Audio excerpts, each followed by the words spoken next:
झारखंड सरकार के मंत्री इरफान अंसारी जी। इरफान अंसारी जी, बहुत बहुत स्वागत आपका जी बिहार झारखंड पर। धन्यवाद जी। अब इरफान जी, आपके बारे में सब लोग कहते हैं और आप खुद भी कहते हैं डंके की चोट पर कि मैं जो बोलता हूं खुलकर बोलता हूं, खरी खरी बोलता हूं, मुझे कोई बिना लाग लपेट के बोलता हूं।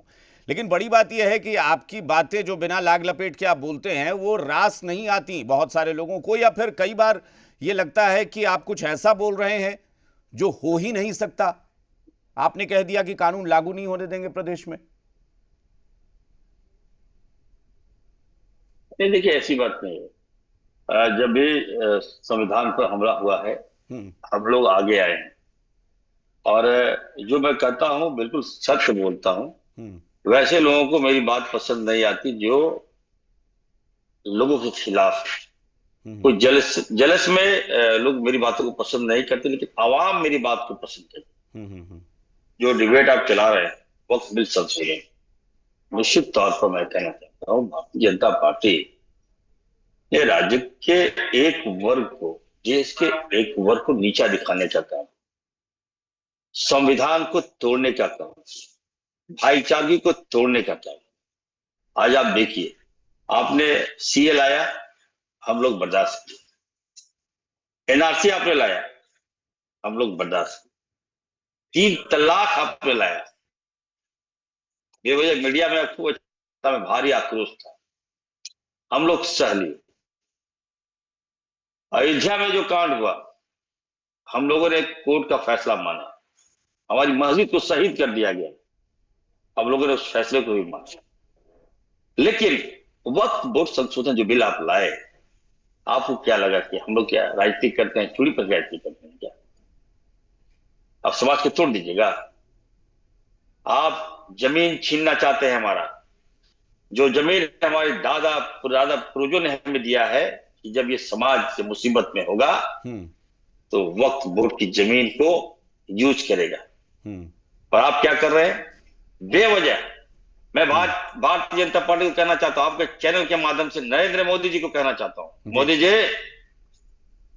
हम लोग, हमारा समाज ने आपको, भाजपा को वोट नहीं किया और आज तक 3 बार आप प्रधानमंत्री बने, कभी भी हम लोग आपसे मिलने नहीं गए हैं। हमारा समाज आपके पास हाथ नहीं फैलाया है। हमारा समाज अपने समाज के डेवलपमेंट के लिए आपसे फंड मांगने नहीं गया है। तो बेवजह आप हमें नीचा क्यों दिखा रहे हैं? ठीक है इरफान जी, आपने 2 बातें कही और मुझे लगता है ये दोनों बहुत महत्वपूर्ण बातें। आप ये कह रहे हैं कि नरेंद्र मोदी जी, हमने आपको वोट नहीं किया, ये आपने सीधे तौर पर अलग कर दिया इस वर्ग को कि नहीं, ये बीजेपी को वोट नहीं देता। आप मंत्री हैं, लेकिन अगर आप इस हिसाब से देख रहे हैं तो बीजेपी को वोट नहीं करता, तो क्या आप ये कहना चाहते हैं कि फिर नरेंद्र मोदी को इस वर्ग के बारे में सोचने का भी अधिकार नहीं है? वो देश के प्रधानमंत्री हैं, उनके लिए तो सबको सोचना है उनको।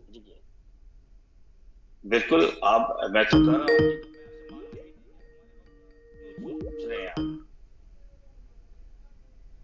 हमारे वर्ग को, समाज में आक्रोश पैदा हो रहा है। आज हमारा डिबेट क्या कीजिएगा, वक्त वोट संशोधन, ये तो चाल है। आज हमारे वर्ग को सड़क में ला दिए। बंगाल में अहिंसा हो रहा है, झारखंड में भी हमको लगता है लपेट में ले लेंगे आप लोग क्या? ये अच्छी बात है। कांग्रेस पार्टी को बधाई देना चाहता हूं, आदरणीय राहुल गांधी जी को बधाई देना चाहता हूं और मल्लिकार्जुन खड़गे साहब को बधाई देना चाहता हूं कि आप लोगों ने इस मामले को कोर्ट में लेके गए, सुप्रीम कोर्ट पे लेके गए। और हमें यकीन है कोर्ट, भारतीय संविधान पर यकीन है, हमें लॉ पर, हमें यकीन है कानून पर। आने वाले दिनों में हमें न्याय मिलेगा। नहीं, लेकिन इरफान जी, मैं फिर वही कह रहा हूं कि आप बहुत स्पष्ट बोलते हैं, बहुत अच्छी बात है, स्पष्ट बोलना भी चाहिए। लेकिन आपने कहा कि हम लोगों ने चूड़ियां पहनकर नहीं रखी हैं, हम चूड़ी पहनकर नहीं बैठे हैं। लेकिन यह भी सच है कि देश तो संविधान और कानून से चलता है, ये अधिकार है कि आप सुप्रीम कोर्ट जाइए। लेकिन यह भी सच है कि कानून तो देश की संसद ही बनाती है ना। सुप्रीम कोर्ट भी उसी कानून के तहत फैसला सुनाता है जो कानून देश की संसद से बनकर जाता है। बिल्कुल बिल्कुल, मैं आपको कह रहा हूं, देखिए, ये भारतीय जनता पार्टी किसानों के लिए कानून लाया था, कृषि बिल, शायद आपको याद होगा। याद है ना आपको? जी जी बिल्कुल, जिसको वापस ले लिया। 1200 लोगों की जान गई। किसान नहीं कहा था कि आप मेरे कानून पर संशोधन कीजिए, जबरन आप लाए बिल को। परिणाम क्या हुआ? हमारे किसान भाई मारे गए। कोई पूछने वाला नहीं है किसान भाई को, कोई देखने वाला नहीं उन परिवार को जिसने अपनी शहादत दे दिया। अब कौन सा कानून ला रहे हैं भाई? अब अभी वक्फ बोर्ड संशोधन बिल लिया है, अब बताइए कितना आक्रोश है लोगों में, बताइए। तमाम वर्ग, हिंदू वर्ग, हमारा जो हिंदू वोट है हमारा, मैं जहां से जीतता हूं बताना चाहता हूं आपके चैनल के माध्यम से, देशवासी करना चाहता हूं, जामताड़ा से 3 बार का विधायक, 3 बार का 50,000 मुस्लिम वोट है और मैं 1,30,000 वोट लाता हूं। आई एम द सेक्युलर, सारा हिंदू मुझे वोट करता है। आज सारा हिंदू वोट भी कर रहा है कि नहीं समाज के साथ गलत हो रहा है। आप बताइए, सेना के बाद सबसे बड़ी जमीन रेलवे की है, उसके बाद हमारी जमीन है। क्या इस जमीन को हमारे हक नहीं है कि हम जमीन को रखें? आप क्या अदानी को देना चाहते हैं, अंबानी को देना चाहते हैं? लेकिन इरफान जी, सरकार पर भरोसा क्यों नहीं? ये मैं आपसे पूछ रहा हूं कि केंद्र सरकार पर भरोसा क्यों नहीं है? सरकार तो कह रही है कि हम जमीन को कहीं से भी कब्जाने की नियत नहीं, हम धार्मिक मामलों में हस्तक्षेप नहीं कर रहे हैं। सरकार सदन में खड़े होकर जो कहा जाता है, आप तो खुद सदस्य हैं सदन के, भाई सरकार कहती है ना कि सदन में खड़े होकर जो बात कही जाती है वो ऑन रिकॉर्ड होती है। वो तो कह रहे हैं कि हमको धार्मिक मामलों से कोई दिक्कत नहीं है, हम सिर्फ जमीन का चाहते हैं कि सरकारी खाते में दर्ज हो वो जमीन। अच्छा ये बताइए, न्यास बोर्ड अयोध्या में जो मेंबर हैं, क्या उस मेंबर में एक भी अल्पसंख्यक के लोग हैं क्या?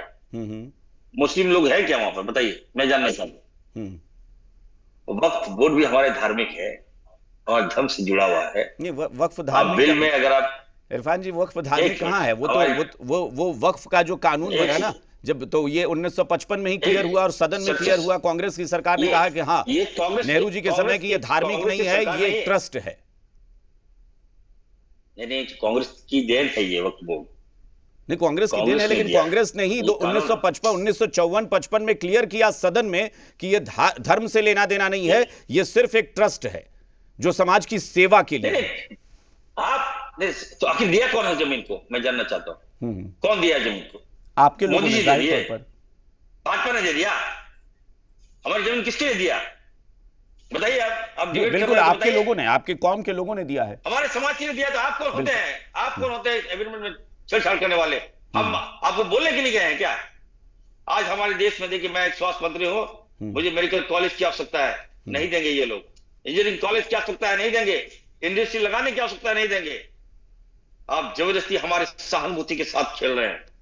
मैं बीजेपी के बार बार बोलना चाहता हूं, आप हमारा अग्नि परीक्षा मत लीजिए आप लोग। तो ये आपको लगता है कि ये पसमानदा मुसलमान और महिलाओं का जिक्र करके बीजेपी धार्मिक कार्ड खेल रही है?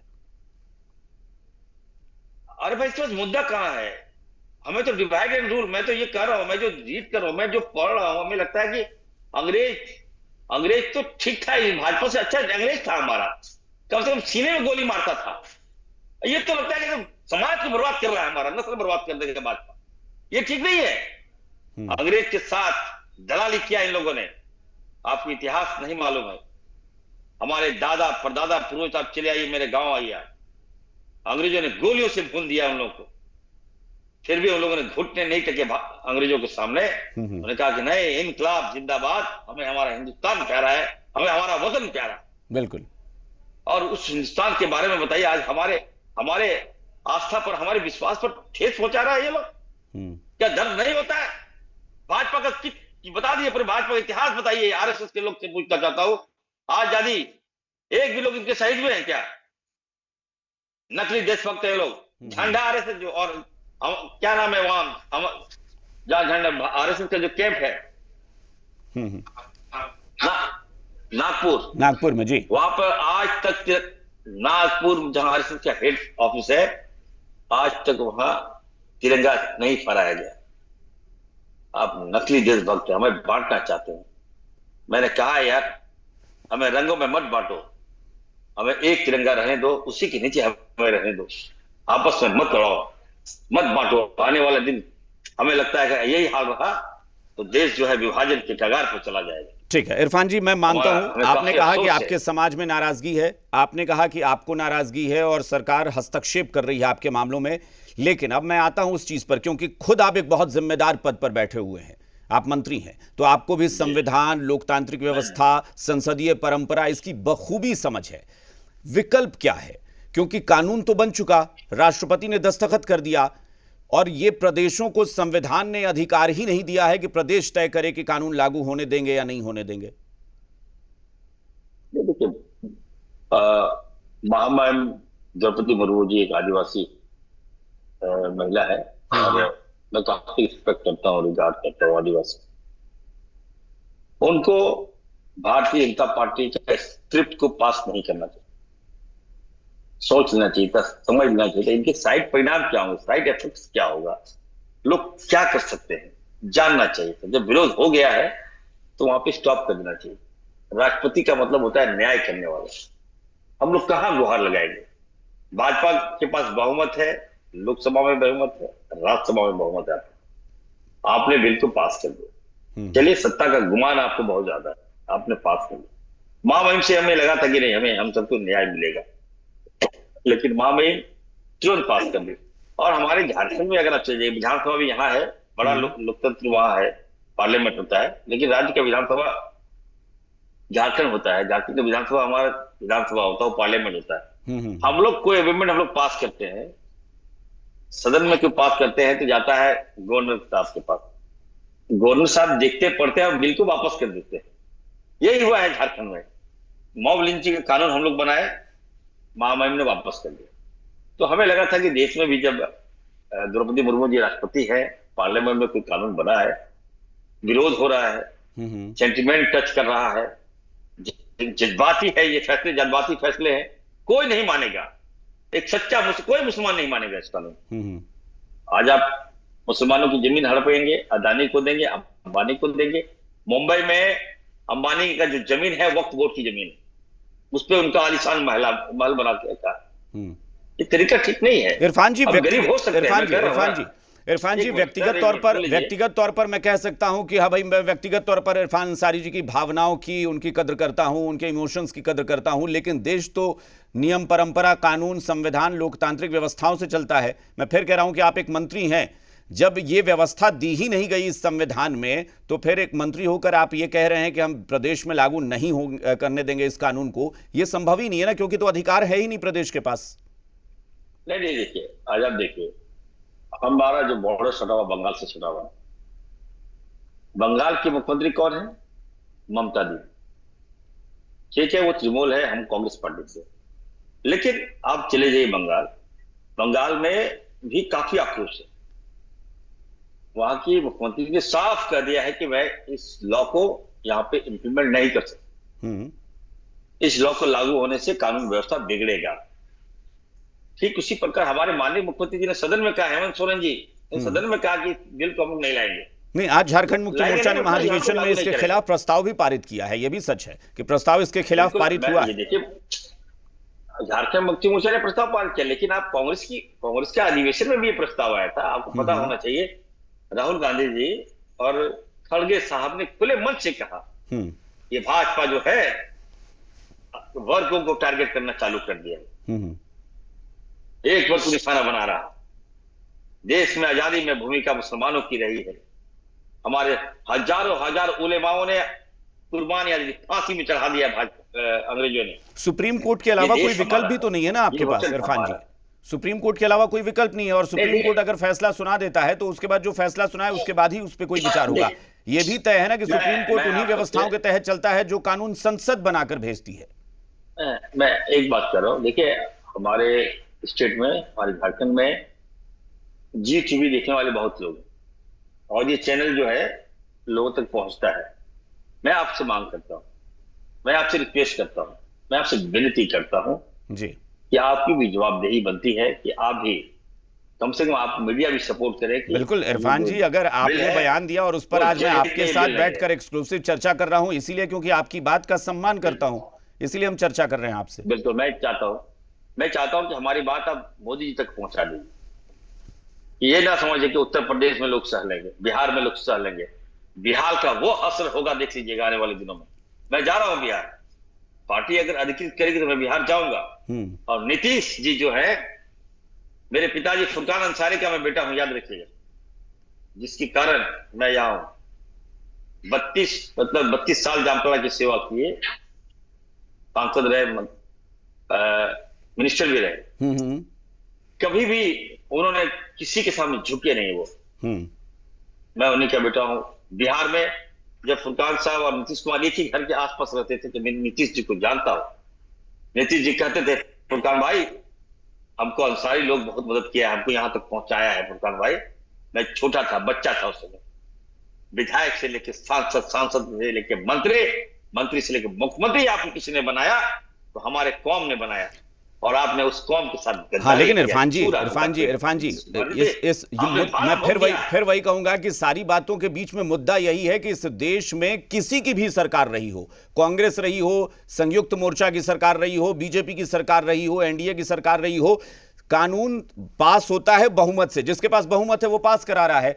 मैं फिर वही कह रहा हूं कि ममता बनर्जी ने जब बयान दिया ना, ममता बनर्जी के बयान के बाद भी तमाम एक्सपर्ट्स ने कहा कि ममता बनर्जी बोल रही है, वो पॉलिटिकल बयान है, लेकिन उनके पास विकल्प नहीं है, उनको हर हाल में लागू करना पड़ेगा, क्योंकि वो संसद में पास हुआ कानून संविधान के तहत लागू करना ही है।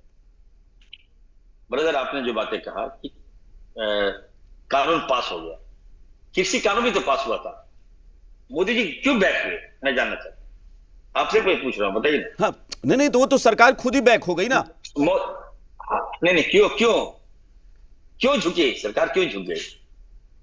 आप कहते हैं कानून में अगर प्रस्ताव ये बैक होने का परंपरा नहीं है, मैं एक चीज स्पष्ट कर दूं, दोनों में फर्क यह है इरफान जी, दोनों में फर्क यह है कि वो कानून अभी बना नहीं था, वो कानून प्रस्तावित था, यहां राष्ट्रपति का दस्तखत हो चुका, कानून मुहर लग चुका कानूनी तौर पर।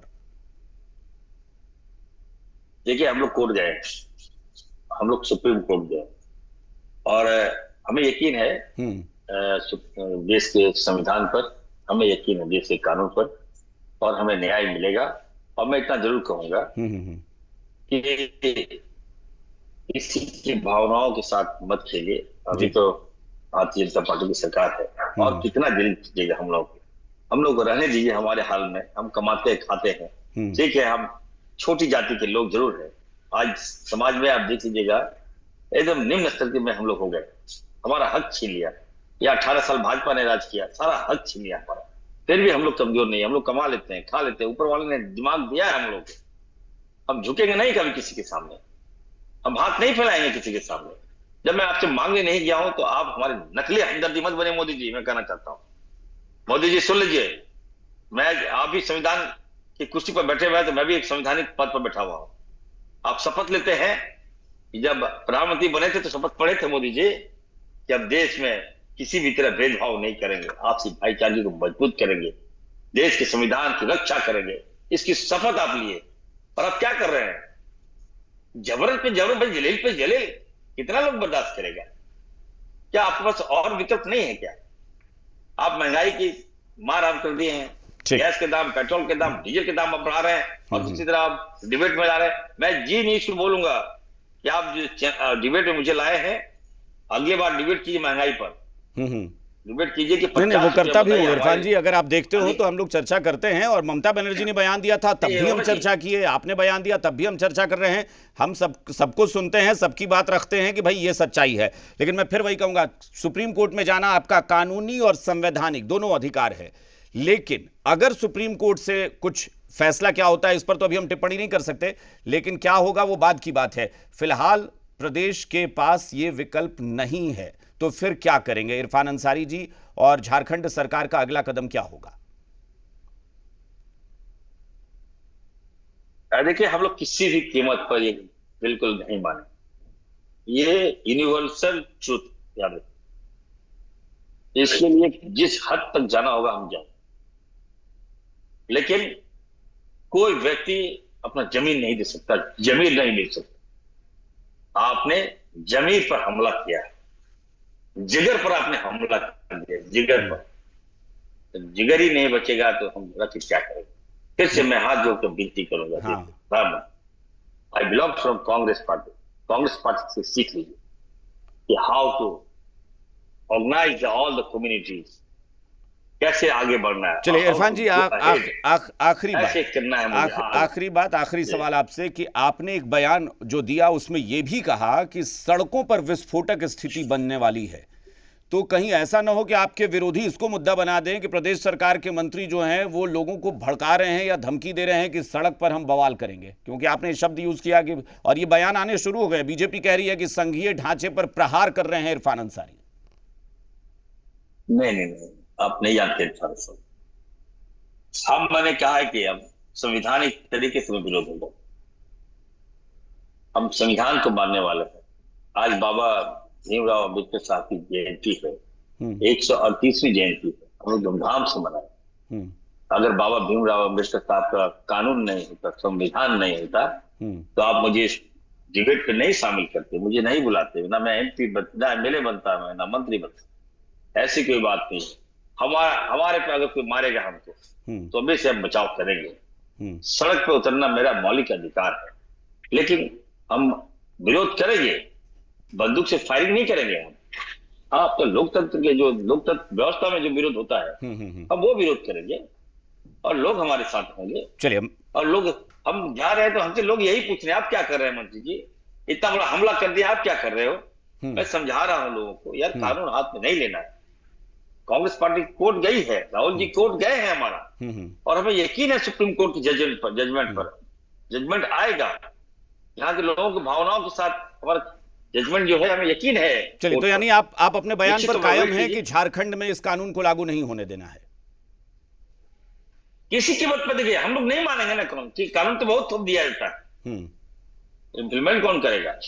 हम अपना कानून व्यवस्था देखेंगे ना भाई, लॉ एंड ऑर्डर देखेंगे, नहीं देखेंगे कि हम छोड़ दें, लोग मर रहे हैं, लोग आपस में लड़े भाई भाई। फिर से मैं कहना चाहता हूं, आज देखिए आदिवासी वर्ग हमारे साथ खड़ा है, दलित वर्ग हमारे साथ खड़ा है, तमाम लोग हिंदू भाई हमारे साथ खड़े हैं। वो नहीं, ये गलत हो गया, भाजपा मोदी जी ने गलत कर दिया। जमीन पे नहीं कोई बर्दाश्त करेगा भाई। आपके घर है, आपका घर, आप ले लीजिए, जमीन है ही मत, वो ले लेकर आप बर्दाश्त कीजिएगा क्या? फिर से मैं कहता हूं, देखिए ये खून खराबी की बात नहीं है, हम लोग पीसफुली, एक जवाबदेही है, इरफान अंसारी एक मंत्री है, मैं जवाब दे रहा हूं।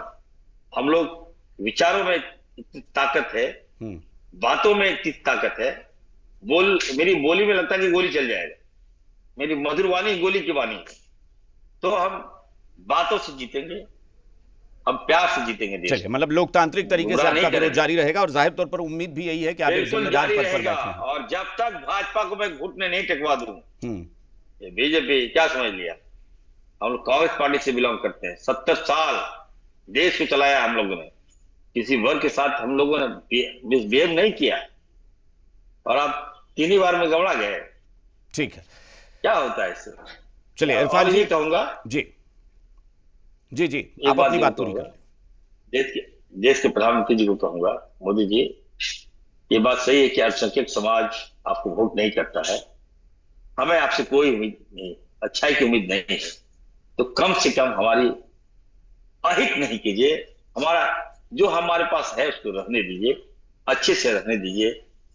देश का एक ही तिरंगा है, उसके नीचे हम सबको रहने दीजिए। जी, ये बहुत बहुत शुक्रिया इरफान अंसारी जी, हमें वक्त देने के लिए बहुत बहुत शुक्रिया।